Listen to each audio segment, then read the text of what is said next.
जय जिनेन्द्र बंधुओं, सारथी सेवा समूह में आप सभी का स्वागत है।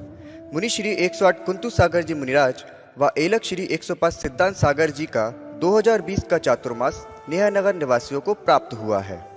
धर्म लाभ हेतु आचार्य गुरुवर 108 विद्यासागर जी मुनिराज द्वारा रचित महाकाव्य मूकमाटी की कक्षा मुनि श्री 108 कुंतु सागर जी मुनिराज द्वारा ली जा रही है। हम आप तक यह कक्षा पहुंचा रहे हैं, जिसे रोज आप सारथी सेवा समूह के फेसबुक पेज या यूट्यूब चैनल पर प्रातः 9 बजे देख सकते हैं।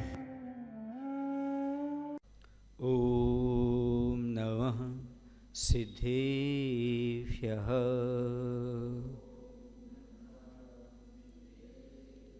ओम नमः सिद्धेभ्यः।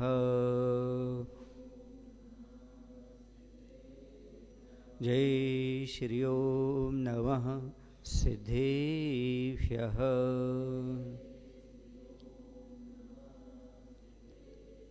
मंगलम भगवान वीरो मंगलम गौतमो गणी मंगलम कुंद कुंदार्यो जैन धर्मोस्तु मंगलम।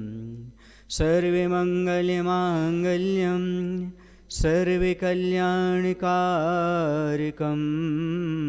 प्रधानं सर्वधर्माणां जैनं जयतु शासनं जैनं जयतु शासनं। बोले अहिंसा परमो धर्म की।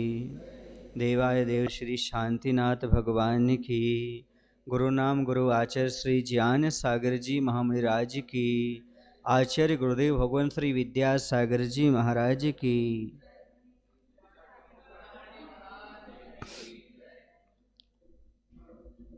जो पुण्यशाली जीव हुआ करते हैं वे भाग्यहीन पुरुषों को भी तिरस्कृत नहीं करते, अपने से दूर नहीं भगाते, अपितु अपनी कृपा से उसे भी पुण्यशाली बना करके भगवान तक बना देते हैं।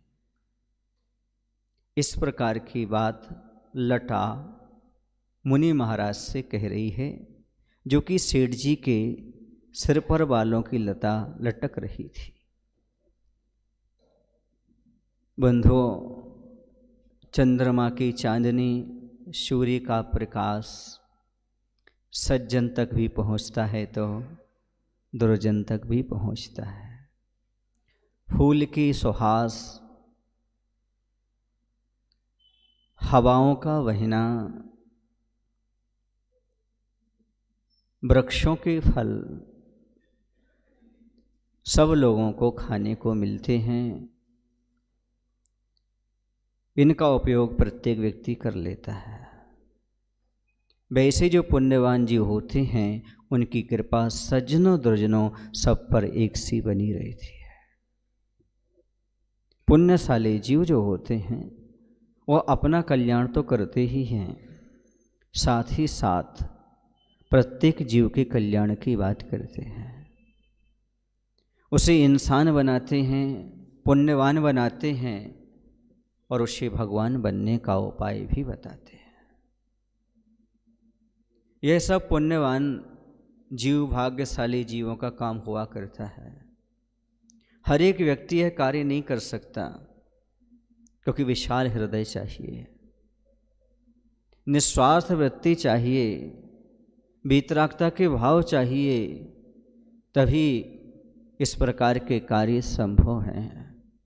मुनि महाराज वीतरागी होते हैं, निस्वार्थ सबके कल्याण की भावना भाते हैं, स्वार्थ त्याग की कठिन तपस्या बिना खेद जो करते हैं। ऐसे ज्ञानी साधु जगत के दुख समूह को हरते हैं। प्रत्येक के दुख को दूर करने का भाव उनके अंदर रहता है। ऐसी बात यहाँ पर कही जा रही थी। प्रश्न नंबर 343 पर अपन आ चुके हैं।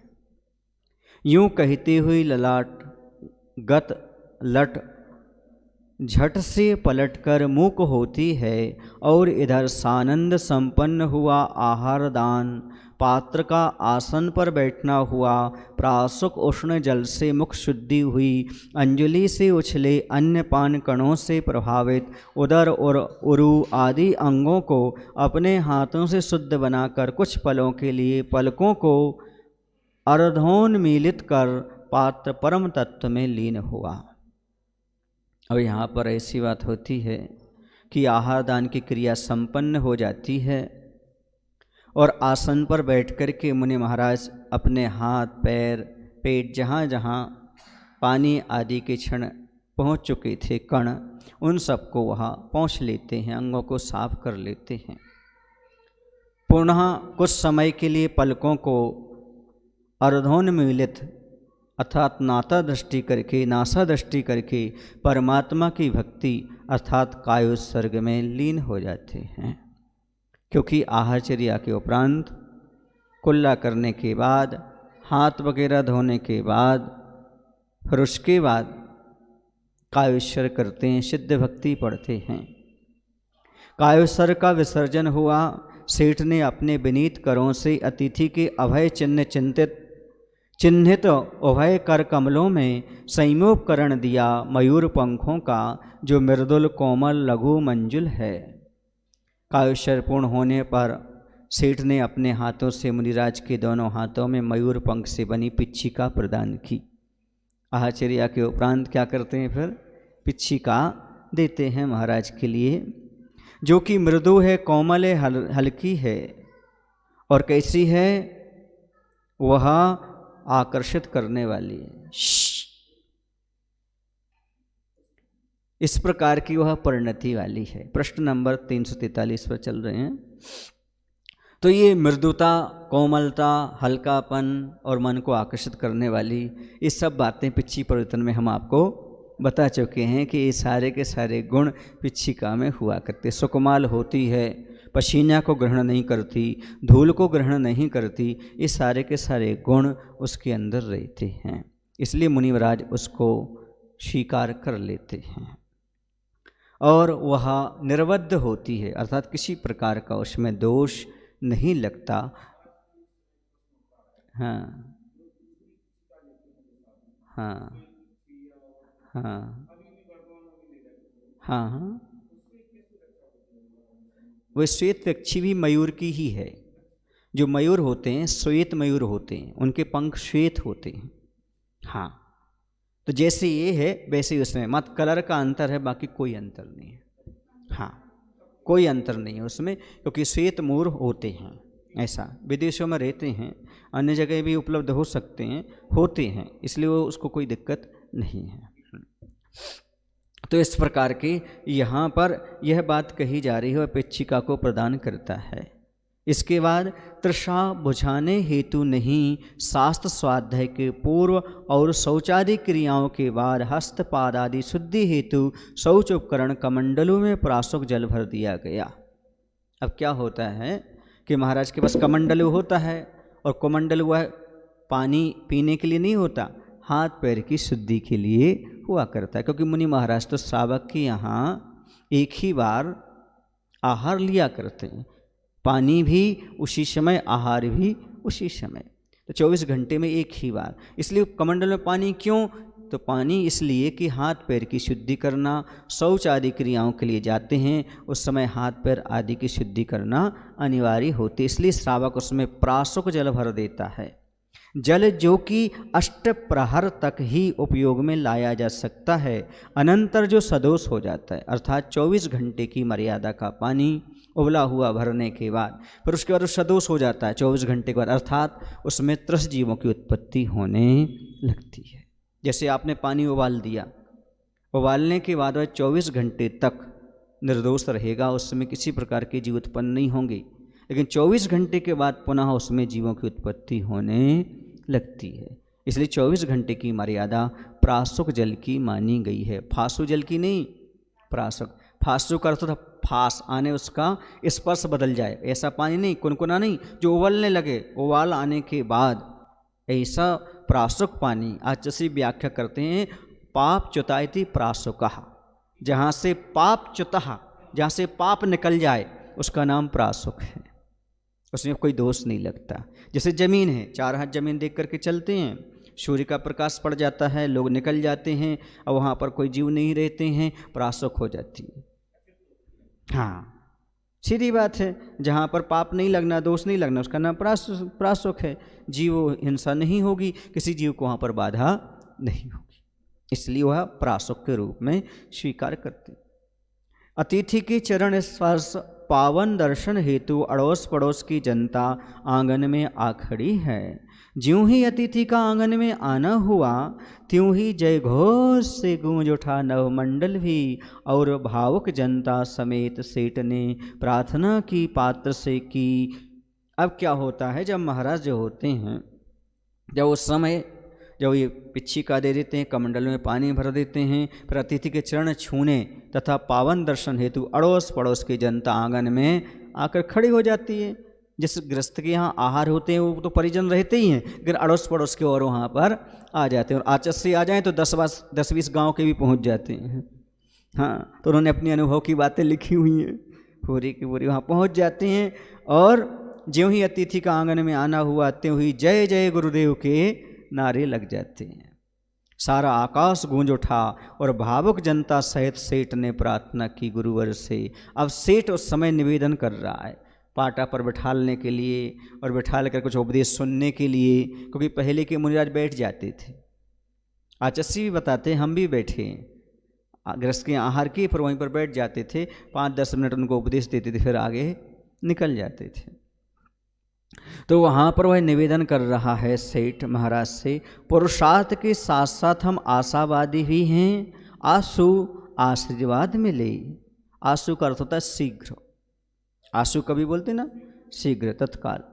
शीघ्र टलें विषयों की आशा बस, चलें हम आपके पथ पर जाते जाते, हे स्वामिन एक ऐसा सूत्र दो हमें जिसमें बंधे हम अपने अस्तित्व को पहचान सकें, कहीं भी गिरी हो ससूत्र सोई सो कभी खोती नहीं।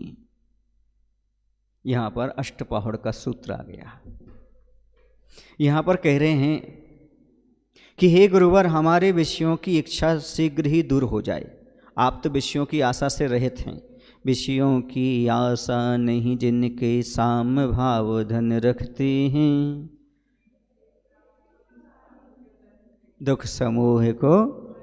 तो यहाँ पर कह रहे हैं आप तो विषयों की आशा से रहित हैं, हम भी विषयों की आशा से शीघ्र ही दूर हो जाएं, क्योंकि पंचेंद्रिय के विषय पाप बंध के कारण हैं। हम इन पंचेंद्रिय के विषयों से जल्दी दूर हटें, ऐसा शीघ्र आशु तत्काल आशीर्वाद दीजिएगा, आशीर्वाद ही प्रदान करें। क्योंकि पुरुषार्थ के साथ साथ कुछ इच्छा भी रखते हैं हम, पुरुषार्थ तो करते ही हैं, फिर भी हम कुछ इच्छा रखते हैं ताकि हमारे आपके आशीर्वाद से हमारे सारे काम हो जाएं। सो आपके जैसे बने हम क्या इच्छा रखते हैं, बंदे तदगुण लभते। हे भगवान, हम आप जैसे बने, आपके पथ पर चलें और जाते जाते ऐसा सूत्र देते जाइए जिससे बने हम, उस सूत्र से बंधे और अपने आप को जान सकें। क्योंकि जो सुई सूत्र में अर्थात धागे से बंधी होती है वह कभी गुमती नहीं है, हमारा जीवन भी ऐसा ही बने।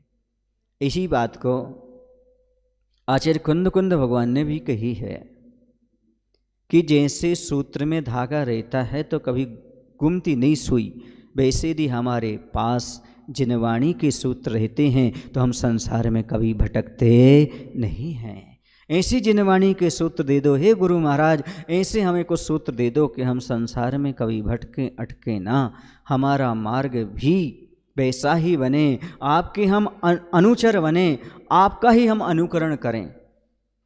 अनुवृत्ति कौन होता है? जो मुनि का अनुचर होता है वो अनुवृत्ति होता है। उनके अनुचार, उन्हीं के अनुसार धीरे धीरे वह अपने जीवन का निर्माण करता चला जाता, उनके पीछे चलता है।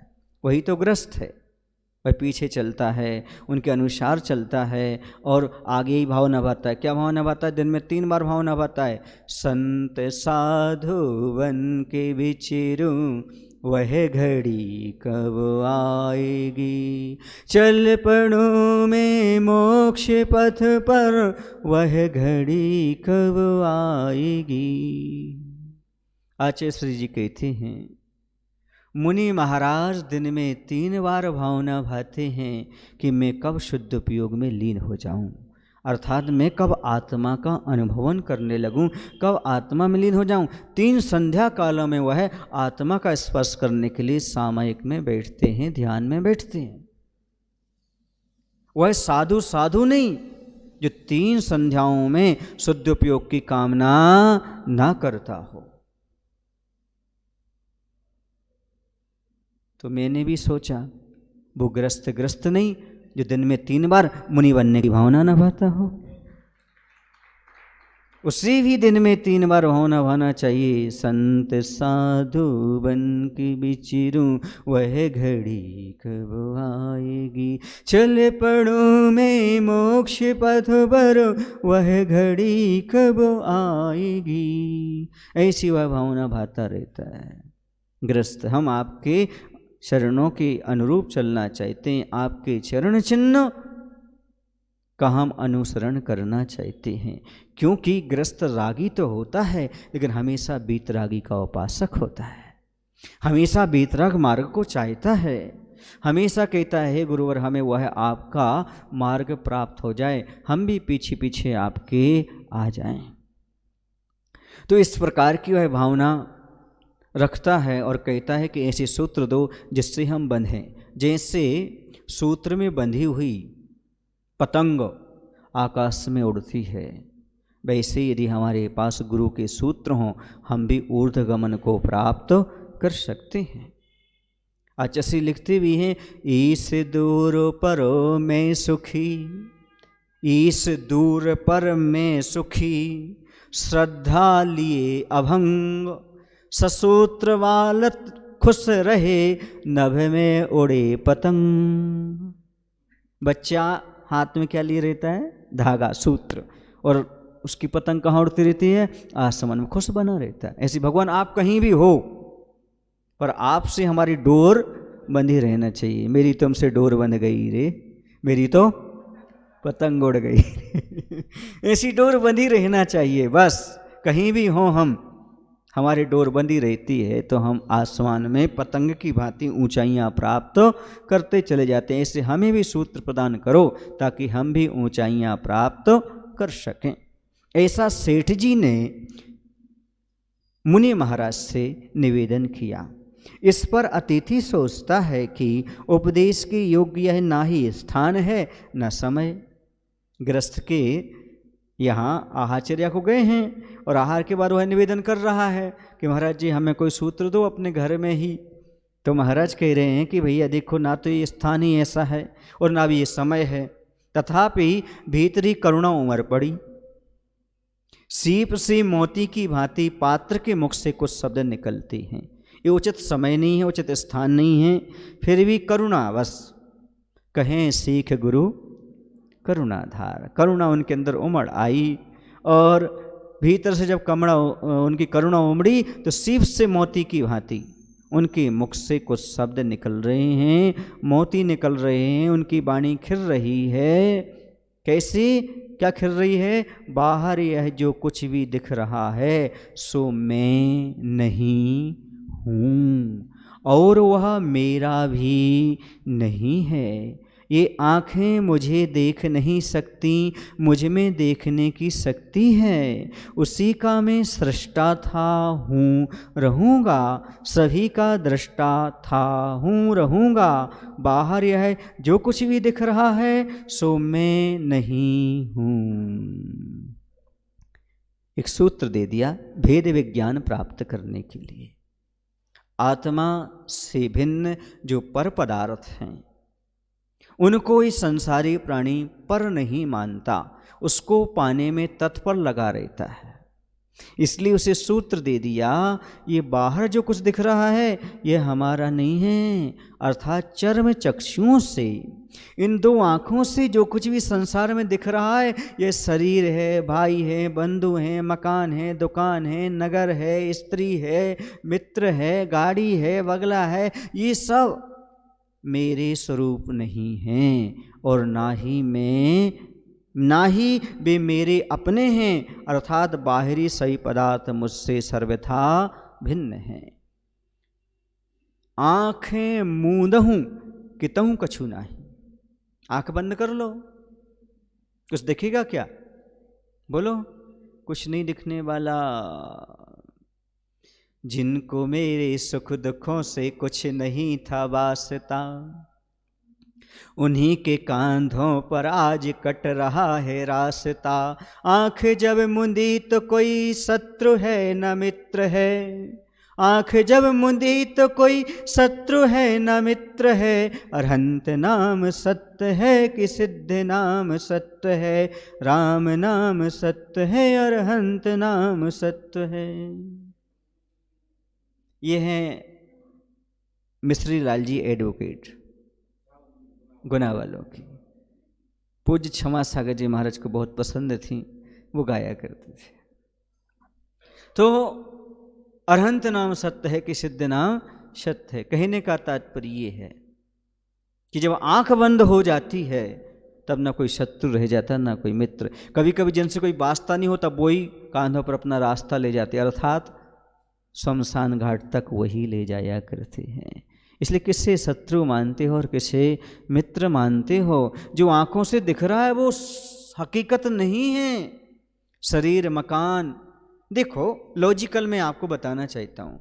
आप कहते हैं ये मेरा शरीर है, मैं शरीर हूँ ऐसा तो नहीं कहते ना।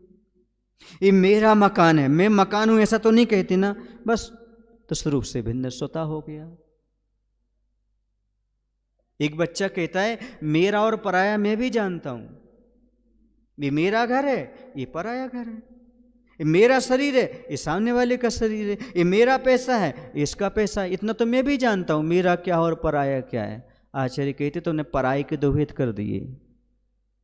किसके दो भेद कर दिए?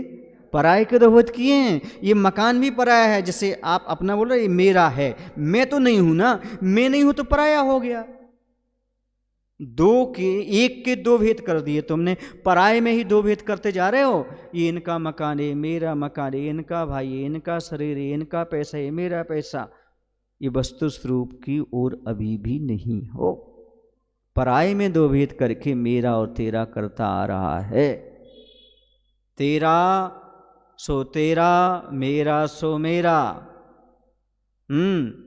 लेकिन ना कुछ तेरा है ना कुछ मेरा है। दुनिया चिड़िया रैन बसेरा है।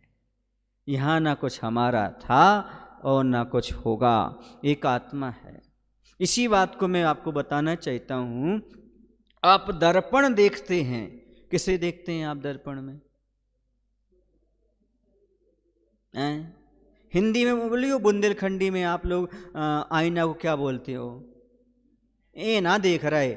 हम ये ना देख रहे, हम ये नहीं हैं फिर भी हम देख रहे। आई ना, आई माने मैं, ना मैं नहीं हूं फिर भी देख रहा हूं। दर्प ना, दर्पण अहंकार किसका? मैं ये ना हूं। आईना स्वयं कह रहा है कि तुम आईना देख रहे हो, ए ना हो फिर भी देख रहे हो। तुम तो शरीर नहीं हो, तुम तो आत्मा हो, फिर भी देख रहे हो। तो मैं कहता हूं तुम आईना देखना मत छोड़ो, पर आईना में जो दिख रहा है वो मैं हूं ऐसा श्रद्धान करना छोड़ दो। तुम्हारे पास सम्यक दर्शन आ जाएगा, भेद विज्ञान ज्ञात हो जाएगा जो आप उसमें देख रहे हो। बस सुन रहे ना, अपने बालों की बात कह रहा हूं। आचार्य कहते हैं जब अपने बाल ही अपने नहीं है तो अपने बाल ही कहां से अपने हो सकते? बालों और बालों का मतलब समझ रहे हो? अपने बालों का और अपने बालों का। वाह वजन का आ जाएगा तो अपने वालों का हो गया, और बाबकरी का आ गया तो अपने बालों का हो गया। मोक्ष मार्ग में अपने बालों की यहाँ ज़्यादा नहीं रुकते और अपने बालों को भी ज़्यादा नहीं रखते। 4 महीने हुए अपने बालों को खाड़ो और अपने बालों को भी। क्यों? क्योंकि पड़ाव से ज़्यादा लगाव नहीं रखते। मोक्ष मार्ग में अपने बालों को उखाड़ना एक सिद्धांत है। विकास जी, अपने बालों को भी उखाड़ना पड़ता है और अपने बालों को भी। आचार्य कहते हैं जब इस शरीर से रोम समूह नहीं रहते तो अन्य संबंधी कहाँ से रह जाएंगे? सोचो, ये भेद विज्ञान तुम्हें प्राप्त करना है कि जो शरीर में रह रहे हैं ये भी तुम्हारे नहीं हैं। कुतो ही तिष्ठन्ति शरीर मध्य। ये भी तुम्हारे नहीं। यशास्ति नेक्यम वपुषापि साधम तस्यास्ति किम पुत्र कलत्र मित्रई पृथक्ते चरमणि रोम कोपहा कुतो ही तिष्ठन्ति शरीर मध्य। जब इस चर में ही जाना है तो रोम समूह कहाँ रहेंगे? ये भी सब और किसी का क्या एक दिन यह देह जुदी होगी। ये सब आप पढ़ते हैं। समझो ये ग्रस्त को भेद विज्ञान करना अनिवार्य है। यदि वो भेद विज्ञान नहीं करेगा तो पंचेंद्र के विषयों से कभी बच नहीं सकता और वह विषयों को कभी त्याग नहीं कर सकता, परिग्रह से कभी उन मुक्त नहीं हो सकता। वह ऐसा समझेगा तभी तो परिग्रह को वह छोड़ेगा, अन्यथा नहीं। इसलिए ये अपने बालों का हम बहुत ध्यान रखते हैं। लोग कहते हैं महाराज जी अपने बालों का ध्यान रखा करो। हम कहते हैं हम अपने बालों का बहुत ध्यान रखते हैं, 3 महीने में उखाड़ के अलग करते हैं। नहीं रखते हैं हम। और हम अपने बालों पे हाथ फेरते रहते भैया, और अपने बालों पर ही हाथ फेरते रहते हैं। हाँ, अपने बालों को स्नेह ग्रस्तता स्नेह देते हैं, मतलब तेल वगैरह घी वगैरह लगा देते हैं लोग, है ना। हाँ, और हम अपने बालों को भी स्नेह देते। एक दिन इसलिए तेल नहीं देते, इससे रुक्षता मिलती है, और एक दिन आशीर्वाद नहीं दिया देखो तक नहीं है, यहाँ से रुक्षता ही मिलती है, कभी नहीं मिलता है। हाँ, अपने बालों की कभी किसी के सामने कटाई नहीं करते,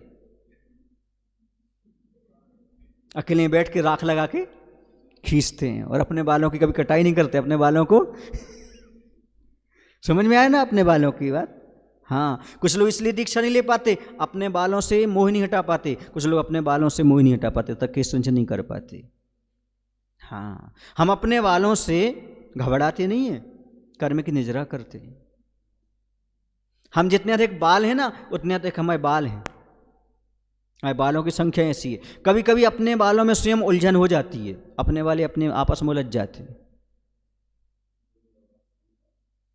उलझ जाते हैं अपने वाले कि नहीं उलझ जाती है। इसलिए हम अपने बालों को उखाड़ते हैं। महाराज श्री अपने बालों को उखाड़ते तकलीफ नहीं होती, होती है, पर अपने बालों को उखाड़ना जरूरी होता है। कर्म की नजरा भी करनी होती है, क्योंकि अपने बालों की तो बताना होता है संसार में कोई अपना नहीं है, बैराग उसे कैसे आएगा। कभी कभी तो अपने बालों को अपन खींचो ना तो ऊपर से टूट जाते हैं, नीचे से जुड़े रहते हैं वो। ऐसे अपने बालों को कभी खींचो ना, ऊपर से तो ब्राह्मण है, अंदर से तो जुड़े रहते हैं वो, नहीं ना। और जो मुँहे लग जाते हैं ना वो सिर पर चढ़ जाते हैं, उन्हें तो उखाड़ना ही पड़ता है। महाराज जो मुँहे लगे हैं सिर पर चढ़े उन्हें उखाड़ दो, लेकिन पीछे वालों को काहे को उखाड़ देते हो? क्योंकि उनके साथ आते ना, इसलिए उन्हें भी उखाड़ना पड़ता है। कभी कभी अपने बालों से अंतराय आ जाता है, और कभी अपने बालों ही से अंतराय आ जाता है। अपने बालों ही से अपना बाल गिर जाता है तो उससे भी आ जाता है, और कभी कभी अपने बालों से भी अंतराय आ जाता है। लेकिन हाँ, कुछ ऐसे बाल होते हैं अपने वाले आंखों के तारे होते हैं, उन्हें नहीं उखाड़ा जाता है। जैसे अपने गुरु होते हैं वो आंखों के तारे होते हैं, वो अपने वाले होते हैं पर अपने बालों जैसे होते हैं। समझ में आ रहा है आपको? अपने बालों का, पंडित बीके जैन साहब, अपने बालों का बुढ़ापे में रंग बदल जाता है। देखो ना, सफेद नहीं होगा काले से, और अपने बालों का ही बुढ़ापे में रंग माने स्वभाव बदल जाता है, या तो झड़ जाते हैं, सुनील क्या नाम, या तो अपने से दूर हो जाते हैं। अपने वाले क्या हो जाते हैं? दूर हो जाते हैं, मतलब झड़ जाते हैं। नहीं झड़े तो उनका स्वभाव बदल जाता, पानी पिलाने वाला नहीं मिलता, रंग बदल जाता उनका। फिर भी क्या करें, बुढ़ापे में भी लोग अपने बालों को काला करने पर नहीं चूकते, अपने बालों को, और अपने बालों को काला करने पर नहीं चूकते, कहीं ना कहीं से काला कर ही देते हैं। अपने बालों का अपन से झरना बताते कमजोरी का प्रतीक है, और अपने बालों का अपने से दूर होना मतलब कमजोरी का प्रतीक है। सुन रहे हैं आप लोग? हाँ, इसलिए अपने बालों का ख्याल रखा करो। हम अपने बालों का खूब ख्याल रखते हैं। ये मोक्ष मार्ग है, इसमें सब कुछ त्याग करके चलना पड़ता है। भेद विज्ञान पाने के लिए केशुंच करना अनिवार्य होता है। हम समझें ये अपने वाले और अपने वालों का कैसा, सबको तो खून का संबंध रहता है, फिर भी उखाड़ना पड़ता है। ये स्थिति होती है अपने वालों से। सुन रहे हैं आप लोग? कर्म की निजरा करो, घबराओ नहीं, बस किसी कटाई नहीं करो। आपने देखा होगा आज तक हमने किसी गांव की कटाई की, किसी व्यक्ति की नहीं। क्यों? क्योंकि हम तो केस खींचते हैं, हम कभी किसी के सामने कटाई नहीं करते उसकी। की नहीं हमने कभी, अब कटाई नहीं की, खींची है हमने, हाँ बिल्कुल, व्यवस्थित करके और रख दिया एक साइड, ऐसा होता है। ये चिंतन था। एक बार क्या हुआ, केसंज हुआ। अब आपको सुनाते हैं। आपने कहा आपने बहुत सारा बोल दिया अखबारों पर। केसंज हुआ, उस समय चटाई नहीं लेते थे, है ना, तो अस्वस्थता के कारण उसको लेना पड़ी। तो दीक्षा के उपरांत कुछ बिहार हुआ। जब बिहार हुआ तो केसंज के बाद एक रुकना हुआ एक जगह स्थान पर। तो ऐसा स्कूल मिला हो जो खप्पर वाला स्कूल था। साए साए हवा चल रही थी। अब ऐसे लेटे थे रात्रि में पूरा। उस समय कहते ना मूल मुड़ाए और ओले पड़े, वही स्थिति हो गई। खूब साए साए हवा चली पूरे। हमने कहा देखो, पर अपने वालों का चिंतन चला। किसका चिंतन चला? कि अपने वालों की कैसी कैसी स्थिति होती है अपने वालों। अब रात ऐसी निकलती महाराज की। आप कहते हो महाराज की रात कैसी कटती होगी? हम कहते कर्मों को काटते हुए उनकी रात निकलती है, रात उनकी गुजरती है। कर्म काटने का उनको साधन मिलता है, चाहे सर्दी हो तो गर्मी हो तो ऐसी कर्म की निजरा वो करते चले जाते। चिंतन उत्कृष्ट होता है तो अपने आप कर्म की निजरा का साधन बनता चला जाता है। वही निमित्त दूसरे को कर्म बंधन का कारण बनता है और किसी को ही कर्म निजरा का कारण बन जाता है। संसार तो वही है। तो यही कह रहे हैं कि गृहस्थ को भी ये ज्ञात करना है, जो बाहर दिख रहा है वो तुम्हारा है ही नहीं। आचार्य हम लोगों को उपदेश देते हैं, मोक्ष मार्ग बाहर कम अंदर ज़्यादा है। पहले स्टेज में बाहर कम अंदर ज़्यादा है। दूसरी स्टेज में बाहर है ही नहीं, मोक्ष मार्ग तो सब कुछ अंदर ही अंदर है। इस जो भरा अंदर समुंदर है, उस आत्म तत्व को जानो। इसलिए ये आँखों से जो दिख रहा है वह कभी तुम्हारा हो ही नहीं सकता। चर्म चक्षुओं से आप दिख ही नहीं सकते। कितने लोगों ने जीव देखा?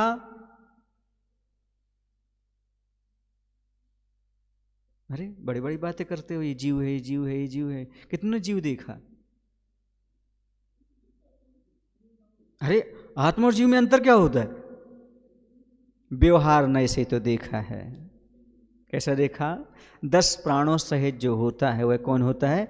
जीव। वो तो आपने देखा होगा, लेकिन दिखा क्या होगा आपको? पुद्गल ही दिखा होगा, उसके मन वचन काय ही दिखे होंगे। जीव तो कभी दिखता ही नहीं है।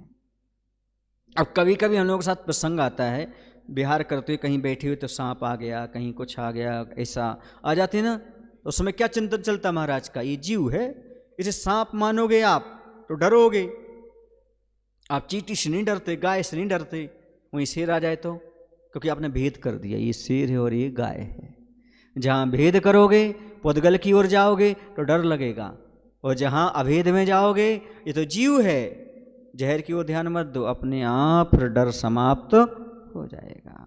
ये भेद जानना, ये ऊपर से शेर है तो आत्मा, ऊपर से सांप है तो आत्मा। जैसे चींटी में, जैसे गाय में, उनसे आप नहीं डरते। क्यों नहीं डरते? क्योंकि आपको पता है इसके अंदर जहर नहीं है, ये परेशान नहीं करेगा। सांप भले जहरीला ना हो, सांप तो नाम लेते ही साफ साफ डर शुरू हो जाता है। तो कहने का तात्पर्य, यदि जीव की पहचान हो जाए तो कहना ही क्या, फिर आदमी का भय भी समाप्त हो जाए। तो बाहर कुछ नहीं है, जो कुछ है अंदर है। अंदर झांकने का प्रयास करो। आचार्य कहते हैं, संत बसंत बहार तो अंदर है, बाहर नहीं। बसंत की बहार कहाँ है? आत्मा में। एक दिन मैंने कह दिया किसी से, मैं आज 12 बजे बिहार करने वाला हूँ। कहले महाराज जी वो समय का समय रहता है। हमने कहा और का? आत्मा के बगीचे में बिहार करूँगा। कौन से बगीचे में? हाँ, वहाँ पर शुद्ध उपयोग के फूल चुनूंगा, उनकी सौरभ, उनकी खुशबू लूँगा। ऐसा यूँ कहते कहते पात्र के पद चल पड़े उपवन की ओर, पीठ हो गई दर्शकों की ओर। और मुनि महाराज उपवन की ओर चल दिए गृहस्थ के घर से। अब उनके जो वास्तव में जो बातें थीं वह कह कर के वह निकल गए और समझा गए उनके लिए, और उनके पद चल पड़े उपवन की ओर, पीठ हो गई दर्शकों की तरफ। अर्थात वो कह रहे थे, शरीर सो मैं नहीं, किंतु शरीर के भीतर मैं जो हूँ वही आत्मा है। दर्पण में जो दिख रहा है वो मैं नहीं हूँ, बल्कि जो दर्पण में देख रहा है वह मैं हूँ। अर्थात मैं आत्मा हूँ, मैं चेतन हूँ, जड़ नहीं हूँ। पात्र के पीछे पीछे छाया की भांति कर में कमंडलू ले सेठ चल रहा है, और हाथ में कमंडलू लिए सेठ जी छाया की भांति मुनि महाराज के पीछे पीछे जा रहे हैं, उन्हें छोड़ने के लिए उनके उपाश्रम या गंतव्य स्थान तक जहाँ पर उनको जाना है। नगर के निकट उपवन है, उपवन में नसिया जी है। क्या है? नसिया जी है, जिसका शिखर गगन चूमता है, शिखर का कलश चमक रहा है, अपनी स्वर्णम कांति से कलश बता रहा है कि संसार की जितनी भी चमक दमक है वह सब भ्रमित है, भ्रामक भी सतपथ की गमक नहीं है। हर एक चीज़ में कवि अपना चिंतन निकालते हुए आप सभी के सामने उपदेश दे रहे हैं। आचार्य भगवंत कह रहे हैं कि नगर के पास में ही उपवन है। ये भी श्रावकों को बता दिया कि अपने नगर के पास एक उपवन होना चाहिए, वहाँ एक नसिया जी जैसा एक मंदिर होना चाहिए, जैसे सागर नगर में भाग्योदय है, जैसे जबलपुर में तलवारा घाट है, ऐसे स्थान होना चाहिए ताकि साधु नगर के बाहर जाकर के अपनी साधना कर सकें। हाँ, अजमेर में है नसिया जी। हाँ, जिसमें नसिया जी का अर्थ यही होता है एकांत स्थान हो, जहाँ पर जनालय भी हो और महाराज को रहने ठहरने की व्यवस्था भी हो, एकांत हो, चर्या पल सके और आहार निहार की व्यवस्था सब वहाँ पर व्यवस्थित हो। कह रहे हैं जिसमें क्या है, तो कह रहे हैं वहाँ पर नसिया जी का इस प्रकार का है। वहाँ पर क्या है, शिखर गगन चूमता है और शिखर का कलश चमक रहा है। वह कुछ कह रहा है। क्या कह रहा है? तो वह कह रहा है कि शिखर पर स्वर्ण का कलश चला हुआ है, जो अपनी कांति से बता रहा है कि संसार की सारी चमक धमक भ्रम पैदा करने वाली है और चतुर्गतियों में भटकाने वाली है, इनसे सन्मार्ग नहीं मिलता, ऐसा वहाँ पर कहा जा रहा है। समझ रहे ना? एक कलश बोल रहा है, अभी दूर से कलश दिख रहा है तो कलश ऐसा कह रहा है, चमक धमक मतलब चमक रहा है, वो तरह संसार की चमक धमक मत फंसो, ये तो भटकाने वाली है। आचार्य जी लिखते भी हैं, चमक धमक की ओर री, चमक धमक की ओर री, मत जा नैना मान, दुर्लभ जिनवर रूप का निस्दिन करना पान। ये नैना, नैना मरने आँखें, तो चमक धमक की ओर मत जा, प्रतिदिन जिनेंद्र भगवान के रूप का दर्शन कर, जिनेंद्र भगवान का दर्शन कर, तेरे दोनों नेत्र सफल हो जाएंगे और तेरा जीवन भी सफल हो जाएगा। अद्य में छालितम गात्रम नेत्रे चे विमलिकते स्नातोम धर्म तीर्थ।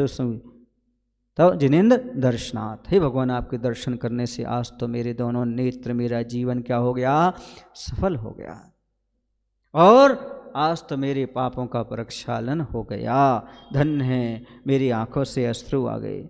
नसिया जी में जिन बिंब है, नयन मनोहर नेमीनाथ का बिंब का दर्शन हुआ, निज का भान हुआ, तन रोमांचित हुआ, हर्ष का गान हुआ।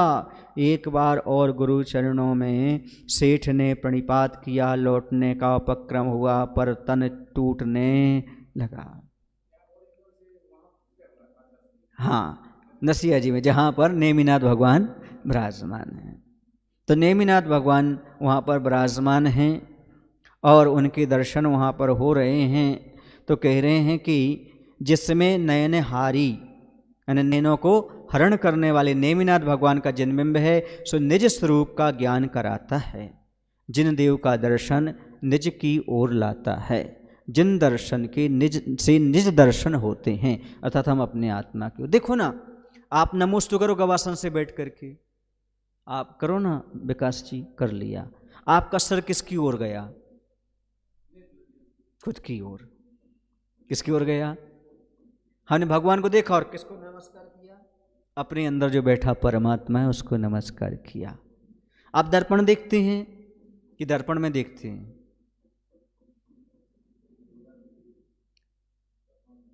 किसको देखते हैं?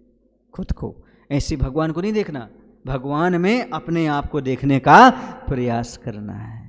ये जिनेंद्र भगवान के दर्शन का सही फल है, जिन दर्शन से निज दर्शन हो। ये कहा जाता है मैं दर्पण को देख रहा हूं, वास्तव में दर्पण को नहीं देखते, देखते तो हम अपना चेहरा है। उसी प्रकार से हम भगवान को नहीं देखते। हमें देखना है वीतराग प्रभु को देख करके कि हमारे अंदर कौन कौन से राग देश हैं, उनको समाप्त करें हम। जैसे हम दर्पण में अपना चेहरा देखते हैं, कहते दर्पण है कि दर्पण देख रहा है, और चेहरे के दाग साफ करते हैं, वैसे भगवान और गुरु को देख करके हमें अपने दोषों को दूर करना चाहिए। तभी तो दर्शन का फल है, तभी तो पूजन का फल है। वरना तो ये कहना पड़ेगा आप वर्षों पहले भी भगवान के दर्शन कर रहे थे, वैसा क्रोध उस समय भी कर रहे थे, आज भी भगवान के दर्शन कर रहे हैं, उसी रूप में क्रोध आज भी कर रहे हैं। पहले भी मायाचारी थी, आज भी मायाचारी है। पहले भी वही आकुलता थी, आज भी वही आकुलता है। फिर परिवर्तन क्या आया भगवान के दर्शन करने से? चेहरा देख करके दाग नहीं धोते तो चेहरा क्यों देखा? आपने दर्पण क्यों देखा? हाँ, दर्पण में दाग दिख रहे फिर भी ना साफ करे, वो कौन होगा? अंधा। आंख वाला तो तत्काल देख करके अपने दागों को साफ कर लेता है। ये है। और क्या हुआ? ये सब महाराज को उस नसिया जी में छोड़ करके सेठ फिर से नमोस्तु करके लौटने लगा, लेकिन उसका तन टूटने लगा, क्योंकि शरीर कह रहा है कुछ और ही कह रहा है। हाँ, तो क्या कह रहा? लोचन सजल हो गए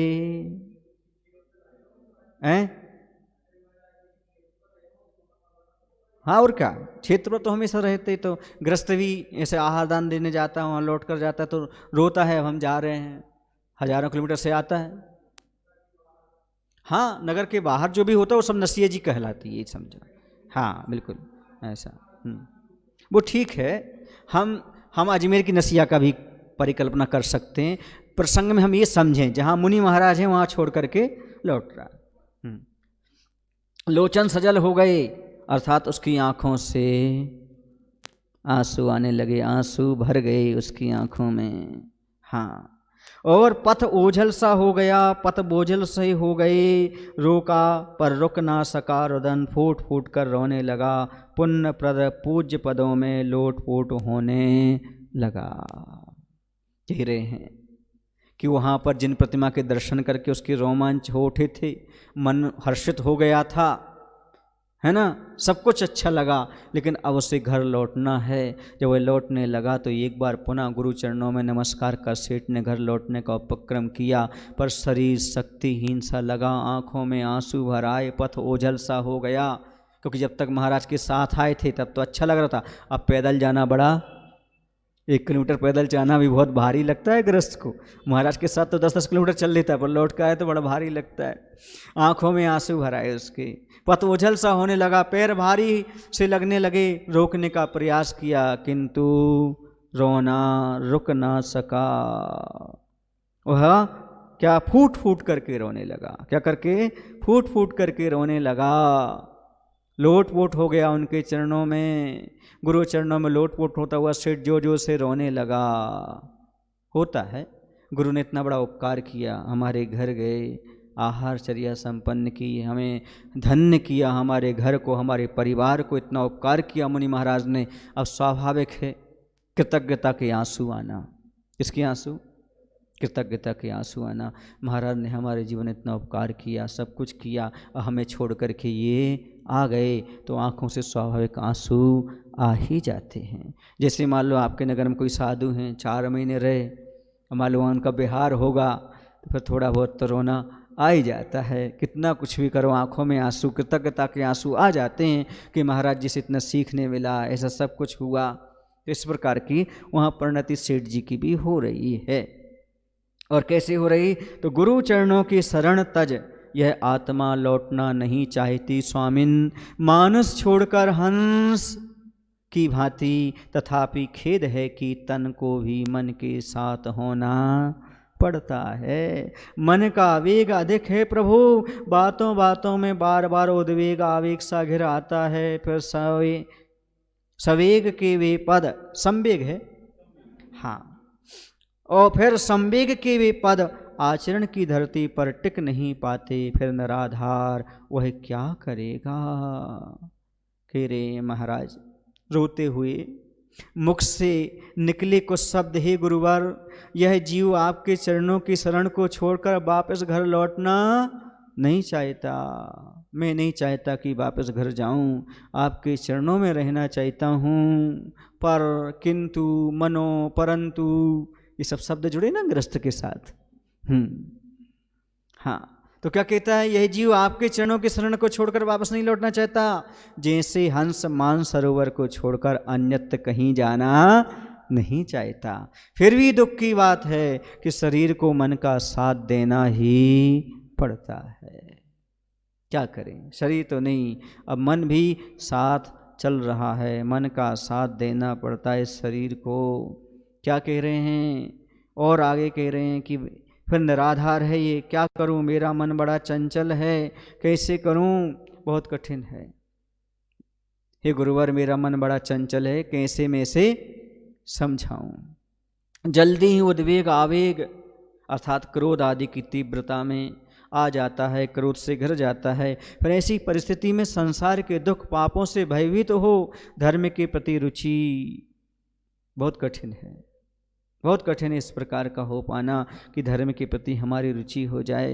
ये सब कुछ होते हुए भी क्या करूं, परिणामों के साथ सदाचरण सम्यक चारित्र का पालन कैसे संभव हो सकता है। आचरण की धरती पर टिक नहीं पाता, अर्थात वह सम्यक चारित्र कैसे संभव हो। फिर समीचीन आधार के बिना है जीवन कैसे टिकेगा, ये तो बताओ, क्योंकि सम्यक चारित्र ही तो जीवन के आधार हैं, इसके बिना कैसे चलेगा। कह रहे हैं, पहाड़ी नदी हो, आषाढ़ी बाढ़ आई हो, छोटे छोटे बंचरों की क्या बात, हाथी तक का पता ना चलता, बह जाता सब कुछ अपना ही किया हुआ कर्म, आज बाधक बन उदय में आया है। चाहते हुए भी धर्म का पालन पहाड़ सा लग रहा है, और मैं बौना ही नहीं पंगु भी बना हूँ। बहुत लंबा पथ है कैसे चलूँ मैं, गगन चूमता चूल है कैसे चढ़ूँ मैं, कुशल सहचर भी तो नहीं कैसे बढ़ूँ मैं अब आगे।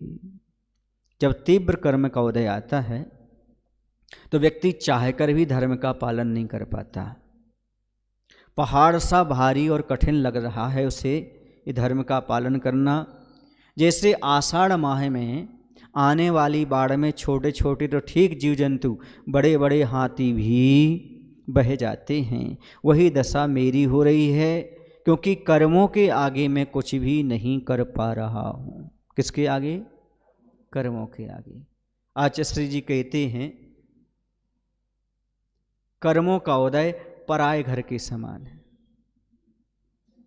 जैसे पराये घर में अपनी नहीं चलती, वैसे कर्म के उदय में इस जीव की नहीं चलती। वह कर्म के उदय में तो उसे भोगना और करना ही पड़ता है। इसलिए पराये घर के समान ही कर्म का उदय। वहाँ जितना मिलता है उतना खाना पड़ता है, जैसा व्यवहार वैसा करना पड़ता है। जब वो सोने की बात करें तब सोना पड़ता है। बोलो ना, अपना घर हो तो कभी भी खा लो, कभी सो जाओ, कभी उठ लो, कहीं भी चले। अब पराये घर में गए हो, जब वो बना करके लाएंगे, मांग सकते नहीं। पत्नी को तो डांट के खा लो, चलो बनाओ, जल्दी नहीं बनाया, हाँ मेहमान बन के कहो, वहाँ क्या कहोगे, खिलाई तो ठीक नहीं थे भूखे उठ करके। ऐसे कर्म के उदय में पराया घर जैसा कर्म का उदय रहता है। और यहाँ पर उपमा दे रहा चस्सी, बाढ़ के समान है कर्म का उदय। सामान्य नदी अलग और बाढ़ आ जाए तो सब बह जाते। ऐसे कर्म के उदय में फिर कुछ भी नहीं दिखता, बड़े बड़े हाथी भी बह जाते हैं। वैसे अच्छी अच्छी समताधारी भी कर्म के उदय में बह जाते हैं, धर्म ध्यान आदि नहीं कर पाते। ऐसी दशा ग्रस्तों की हो जाती है जैसी वर्तमान में अभी सेठ जी की बनी हुई है। कह रहे हैं, मैं अपने आप को बौना ही नहीं किंतु अपाहिज, पंगु माने अपाहिज भी महसूस कर रहा हूँ। लंबा पथ है कैसे चलूँ, आकाश से छूता शिखर है कैसे चढ़ूँ। रास्ता कैसा है? लंबा, तो कैसे चलूँ। और रास्ता, और कह रहे हैं आकाश को छूता हुआ शिखर है, उस पर कैसे चढ़ूँ। और कुशल साथी भी तो नहीं, कैसे आगे बढ़ूँ, कैसे चलूँ, कैसे चढ़ूँ और कैसे बढ़ूँ। ये तीनों काम संभव नहीं है। क्यों नहीं है? क्योंकि पथ लंबा है, इसलिए चल नहीं पाऊँगा। आकाश को छूना, जैसे शिखर है उसको छूना, कैसे चढ़ूँ, मुश्किल है। और कोई साथ में नहीं है, कैसे मैं आगे मोक्ष मार्ग पर बढ़ूँ। इस प्रकार की भावना गुरु चरणों में वह सेठ रख रहा है क्या पूरा का पूरा आशावादी बनूं या सब कुछ नियति पर छोड़ दूं पुरुषार्थ को। हे परम पुरुष बताओ क्या करूं, काल की कसौटी पर अपने को कसूं। गति प्रगति आगति नति उन्नति परिणति इन सब का नियंता काल को मानूं क्या करूं आप बता दो हमारे लिए। क्या पूरा आशावादी बनूं, अर्थात आज नहीं तो कल संयोग मिलेगा ऐसा सोच लूं। आज हम घर से नहीं छोड़ पा रहे, आपके चरणों में नहीं रह पा रहे, तो ये सोच लूं कि आज नहीं तो कल कभी तो निकलेगा मुश्किल का हल, या सोच लूं मैं, या फिर ये मान के बैठ जाऊं, अथवा नियति अर्थात भवितव्यता पर ही सब कुछ छोड़ दूं। होना जो होना होगा सो होगा, और पुरुषार्थ करना छोड़ दूं क्या, या फिर पुरुषार्थ करूं मैं, छोड़ दूं पुरुषार्थ करना, क्या करूं आप बताओ। तो आज वर्तमान में ऐसी बहुत सारी चीज़ें आ रही हैं। हाँ, नियति ही ऐसी है, भवितव्यता ही ऐसी है, ऐसा कह करके लोग टाल देते हैं, पुरुषार्थ नहीं करना चाहते हैं। हे परम पुरुष आप ही बताएं मैं क्या करूं, क्या सब कुछ काल पर छोड़ दूं, अर्थात ऐसा कोई काल आएगा जब स्वमेव परिणमन होगा। यदि ऐसा मान लूं कि कोई काल लब्धि आएगी और मुझे घर छुड़ाएगी, ऐसा कुछ हो तो बता दो। यदि ऐसा मान लूं तो फिर प्रतिपदा स्वतंत्र है, अपना कर्ता स्वयं है, ये सब बातें कहाँ जाएंगी, ये कुछ हमें समझ में नहीं आ रहा। तो कहते हैं प्रतिपदा स्वतंत्र है, कर्ता स्वतंत्र होता है, यह सिद्धांत सदोष है क्या। होने रूप क्रिया के साथ साथ करने रूप क्रिया भी तो कोष में है ना। सब होने पर टाल लें, कुछ करने पर भी टालें। हाँ, कुछ लोग कहते जब जैसा होना होगा तो हो जाएगा, स्वयं होता जगत परिणाम में क्या करता, ऐसा भी कहने लगते हैं लोग। तो मैं क्या करूं, मुझे समझा दो। तो कह रहे हैं यदि ऐसा मान लूं, काल लब्धि पर डिपेंड हो जाऊं, तो फिर प्रतिपदा स्वतंत्र है, अपना कर्ता स्वयं आप है, क्या यह सिद्धांत सदोष है। जब हम स्वतंत्र हैं तो काल पर डिपेंड क्यों, जो होना है वैसा ही होगा। ऐसी होने रूप क्रिया के साथ साथ करने रूप क्रिया, अर्थात ऐसा करो ऐसा मत करो, रूप पुरुषार्थ का भी तो उपदेश जैन आगम में मिलता है ना, कोष का अर्थ जिनेन्द्र भगवान के आगम में मिलता है ना। तो ये सब क्या झूठे हैं, क्या कह दूं मैं। आजकल लोग कहते हैं जब काल लब्धि आएगी जैसा होगा वैसा मैं कर लूँगा, तो मैं ऐसा कर लूँ क्या, हैं बताओ। जब बैठे रहो आप, तो जब भवितव्यता होगी, काल लब्धि आएगी, कल्याण हो जाएगा। पर आचार्य कहते हैं देखो भैया, ये कपड़े तुमने बुद्धिपूर्वक पहने हैं, दुकान पर जाकर चुनाव पूर्वक पहने हैं, अपने आप कैसे छूटेंगे बोलो ना। पर उस पर जो प्रयास किया आपने, वो चुनाव पूर्वक किया कि अपने आप हो गया था कपड़े पर। फिर मैचिंग के जो कपड़े पहने वो अपने आप पहन लिए थे कि बुद्धिपूर्वक पहने आपने, जरा सोचो तो। जो होना है सो होता है, बस धर्म के क्षेत्र पर आदमी कह देता है जो होगा सो होगा, दुकान पर तो नहीं ऐसा नहीं ऐसा होगा, सर्विस में तो ऐसा नहीं ऐसा होगा। बोलो, सब जगह वो करना चाहता है, धर्म क्षेत्र पर क्या कह देता है, अब जो होना होगा सो। पर ठीक है, दुकान मत खोलो, बैठ जाओ हाथ पर हाथ रख करके, अपने आप भोजन आ जाएगा, सब कुछ हो जाएगा। बोलो, ऐसा संभव नहीं है। इसलिए काल कुछ नहीं करता। एक कहता है सब कुछ भगवान करता है, और दूसरा कहता है सब कुछ काल करता है। पर तुम क्या करता है? एक काल पर डिपेंड हो गए, एक भगवान पर डिपेंड हो गए, फिर सेल्फ डिपेंड कौन होगा? फिर आत्मा का पुरुषार्थ कहाँ जाएगा? हमारी स्वतंत्र सत्ता कहाँ जाएगी? इस चीज को भूलते चले जा रहे हैं और कह रहे जब काल लब्धि आएगी तब हो जाएगा। पटरी को लाना नहीं पड़ता, पटरी के पास जाना पड़ता है, तब ट्रेन मिलती है। काल पटरी की समान है, काल लब्धि तो किसके समान है? पटरी के समान है। पटरी के पास जाओगे, स्टेशन के पास जाओगे, तभी तो ट्रेन मिलेगी, तभी तो यात्रा होगी। नहीं, अब वो घर आएगी। आप कौन से गृह मंत्री के रेल मंत्री हैं जो आपके घर से ट्रेन निकल रही है? गृह मंत्री के घर से भी ट्रेन नहीं है, रेल मंत्री के घर से भी ट्रेन नहीं, उन्हें भी स्टेशन ही जाना पड़ता होगा जब ट्रेन के सफर कर पाते होंगे। बोलो, ये अपनी स्वतंत्रता को समझो। ये कहना चाह रहे हैं आचार्य भगवंत, ये सिद्धांत समझो। जो गति है, प्रगति है, आगति है, नति है, उन्नति है, परिणति है, ये सब क्या काल करता है क्या? यदि काल करने लगे तो मैं पूछना चाहता हूँ, उसी काल में कोई नरक जा रहा है, उसी काल में कोई स्वर्ग जा रहा है? ये काल भेज रहा है कि तुम्हारे भाव भेज रहे हैं, परिणाम भेज रहे हैं। फिर परिणामों को सुधारो, चारित्र धारण करो, ये सब उपदेश तो निरर्थक हो जाएगा, क्योंकि जब जो जैसा होना है तो होगा। एक पुस्तक निकली है क्रमबद्ध पर्याय, जो कुछ होता है सब क्रम से होता है। नाम नहीं ले रहा हूं, मैंने पढ़ी तो आचार्य जी कहा, आचार्य जी एक ऐसी पुस्तक है क्रमबद्ध पर्याय, तो बोले क्रमबद्ध पर्याय मत पढ़ो, क्रमबद्ध स्वाध्याय करो, सब समझ में आ जाएगा। क्रमबद्ध मतलब प्रथमम कर्णम चरणम द्रव्यम ना, पहले प्रथमानुयोग पढ़ो, सीधे द्रव्यानुयोग पढ़ लेते हो, इसे तुम्हें वो क्रमबद्ध पर्याय देखने लगती है। यदि क्रमबद्ध पर्याय है तो कुछ प्रथमानुयोग के कथानक ऐसे मिलते हैं। एक खादर साहेब भील था, है ना, वह कौए के मांस का त्याग करता है मुनि महाराज के पास। जब वह कौए के मांस का त्याग करता है तो उससे व्यंतर जाति की देव की आयु का आस्त्र हो जाता है ना। तो उसका साला आता है उसे समझाने के लिए कि भाई तुम बच जाएगा, ये मांस खा ले कौए का। वो कहता नहीं, मैंने मुनिवास से नियम लिया है, मैं मांस नहीं खाऊंगा। एक भील कहता है कौए का नहीं खाऊंगा। वो समझाने के लिए साला आता है। जब रास्ते में आता है तो यक्षिणी मिलती है। बोले तुम कौन हो? बोले हम यक्षिणी हैं। बोले किसका इंतजार कर रहे हो? बोले तुम जिसके पास जा रहे हो ना, जो खादर साहब भील तुम्हारा साला है जीजा कुछ भी हो, संबंध हम नहीं जानते। तो बोले वो उसके पास तुम जा रहे हो और वो आने वाले हैं, मरण करेंगे और हमारे पति बनेंगे, यक्ष बनेंगे। तो उसने जाकर के समझाया तो मांस खा लो। उसने कहा नहीं खाएंगे। बोले अच्छा कर रहे हो। फिर वो कहने लगा, उसका वो रिश्तेदार साला हो जो कुछ भी हो, वो कहने लगा अच्छा कर रहे हो तुम। बोले क्या कर रहे हो? बोले देखो तुम्हारी यक्षिणी इंतजार कर रही है, क्योंकि तुम देव बनोगे जाकर के यहाँ से। उसने कहा अच्छा, मत कौए के मांस का त्याग करने से? उसने पूरे मांस का त्याग कर दिया। अब उसका क्या हुआ? आयु का मालूम आपको, उत्कर्षण हो गया। वह स्वधर्म आदि स्वर्ग में जाकर के देव हो गया। क्या हो गया? यहाँ से लौट के जा रहा था, फिर यक्षिणी रोती मिली। बोले आप क्यों रो रही हो? वो तो चले गए, अभी नहीं आए क्या? बोले नहीं, उन्होंने पूरा त्याग कर दिया, तो अभी यक्ष बनना था। अब जाकर के वह स्वधर्म स्वर्ग की सभा में जाकर के बैठ गए। अब क्रमबद्ध था तो ऐसा कैसे परिवर्तन हो गया इतने जल्दी? परिणामों से परिवर्तित होता है। किससे होता है?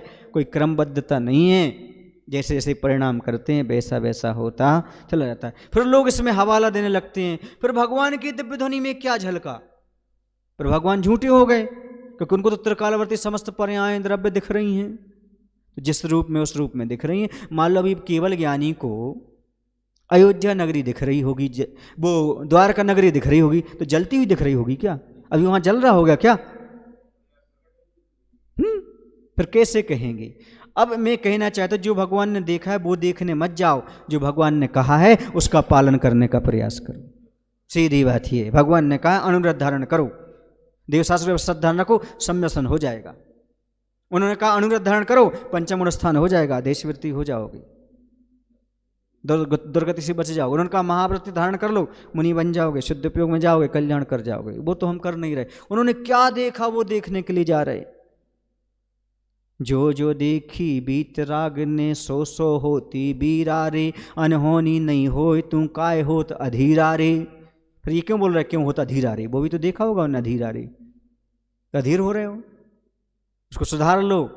क्या क्या देखी बीत राग ने, तू क्या जाने कीड़ा रे, और बीत राग बाणी अपना के हर ले भव पीरा रे।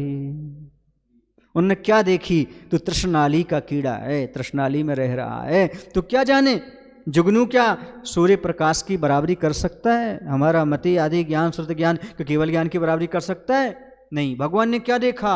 उन्होंने जितना देखा उसका अनंतमा भाव वो कह पाते हैं भाग, उसका अनंतमा भाग गरधर परमिष्ट झेल पाते हैं, उसका अनंतमा भाग हमारे पल्ले पड़ता है, जो बड़े बड़े ऋषिराज मुनिराज होते हैं। पर उसके बाद आता है उन्होंने क्या देखा, ये देखने का प्रयास मत करो। उन्होंने क्या कहा है उसका पालन करने का प्रयास करो। बोलिए महावीर भगवान की जय। आचार्य विद्यासागर जी महाराज की जय।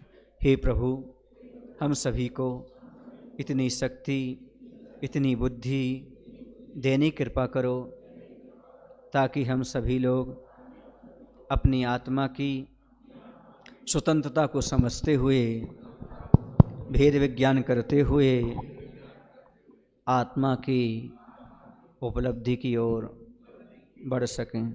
नमोस्तु। भावों की निर्मल शरिता में